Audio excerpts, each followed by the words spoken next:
اللہ तबारक व तआला की अता करदा नेमतों में से एक अजीम नेमत अक्ल भी है। जब किसी बीमारी के सबब इंसान की अक्ल काम करना छोड़ देती है तो ये उसके लिए एक निहायत खतरनाक कैफियत होती है। पागलपन एक ऐसी नफ्सियाती बीमारी है जिसमें इंसान की अक्ल ज़ाइल हो जाती है, हकीकत से इसका ताल्लुक ख़त्म हो जाता है। इंसान को मुतासर करने वाली ये सबसे खतरनाक बीमारी है। पागलपन का मरीज जिस अजियत से गुजरता है वो शायद कैंसर की बीमारी से भी ज्यादा है। मरीज के साथ साथ इसके घर के अफराद भी इस बीमारी का सदमा उठाते हैं। अल्फाजी की इस वीडियो में पागलपन की वजूहात और इलाज के हवाले से मालूमात फराहम की जा रही हैं। इस तरह की मजीद मालूमाती वीडियोस देखने के लिए अल्फाजी को सब्सक्राइब कर दें और वीडियो को मुकम्मल देखने के बाद लाइक और शेयर भी कर दें। नाजरीन, जिस तरह दीगर जिस्मानी बीमारियों की अलामत होती हैं, इसी तरह पागलपन की भी कुछ अलामत हैं। बुनियादी तौर पर पागलपन की दो बड़ी अलामत हैं, जिनको हेलोसिनेशंस और डेल्यूजन्स का नाम दिया जाता है। हेलोसिनेशंस का ताल्लुक हवासे खमसा यानी फाइव सेंसेस के साथ है। पागलपन के मरज में ज्यादातर मरीजों के सुनने की हिस्स यानी लिसनिंग पावर मुतासिर होती है। मरीज को कान में ऐसी आवाजें सुनाई देती हैं जो दूसरे नहीं सुन पाते। मरीज या तो अपने कानों को छुपाता है ताकि इसे ये आवाजें सुनाई ना दें, या फिर वो इन आवाजों का जवाब देना शुरू कर देता है। देखने वालों को महसूस होता है जैसे वो अपने आप से या किसी नजर ना आने वाली मखलूक से बात कर रहा हो, लेकिन हकीकत में ऐसा कुछ भी नहीं होता। मरीज को समझ नहीं आ रही होती कि इसके साथ क्या हो रहा है। उमूमन ये आवाजें बहुत ही मनफी होती हैं, जिससे मरीज को कोफत होती है और वो गुस्से और बेचैनी का शिकार हो जाता है। पागलपन के कुछ मरीज ऐसे होते हैं जिनमें देखने, सूंघने, छूने या फिर जायके की हिस्स कम हो जाती है।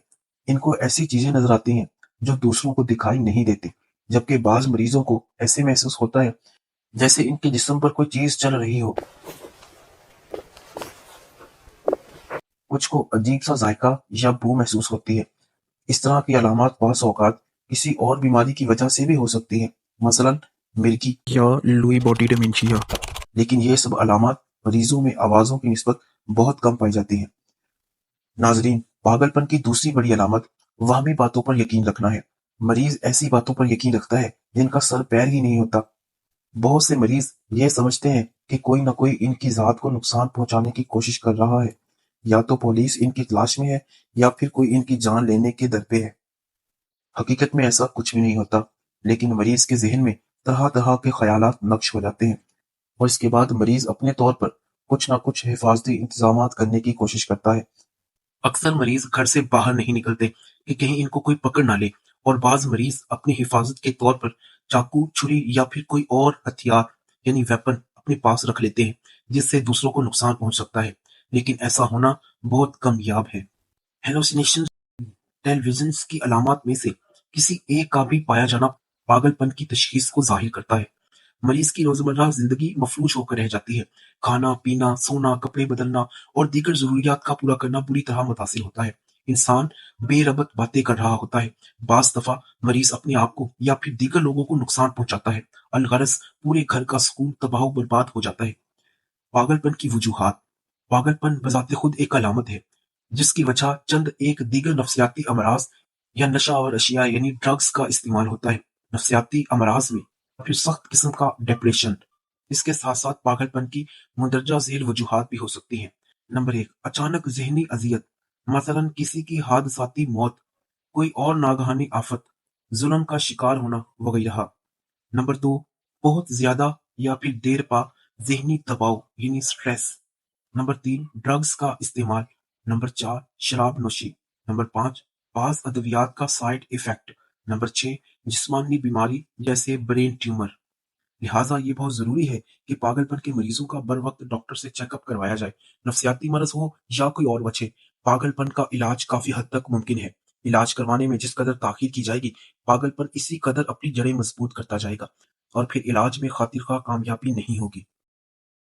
पागलपन के इलाज के हवाले से 3 चीजें जरूरी हैं।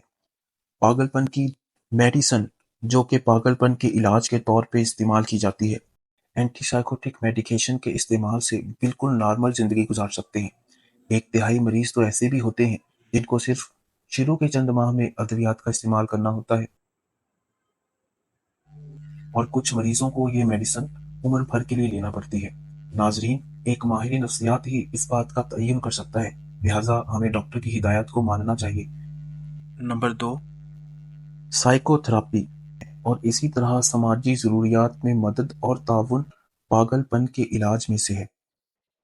بدقسمتی کے ساتھ ہمارے معاشرے میں پاگل پن کی ادویات کے حوالے سے بہت منفی رجحان پایا جاتا ہے، جس کا نقصان مریض، اس کا خاندان اور پھر پورا معاشرہ اٹھاتا ہے۔ بہت سارے مریض تو ایسے بھی ہوتے ہیں جن کو صرف شروع کے چند ماہ میں ادویات کا استعمال کرنا ہوتا ہے اور پھر ان کے بعد ان کی میڈیسن چھوٹ بھی جاتی ہے، اور کچھ مریضوں کو یہ دوا عمر بھر کے لیے لینا پڑتی ہے۔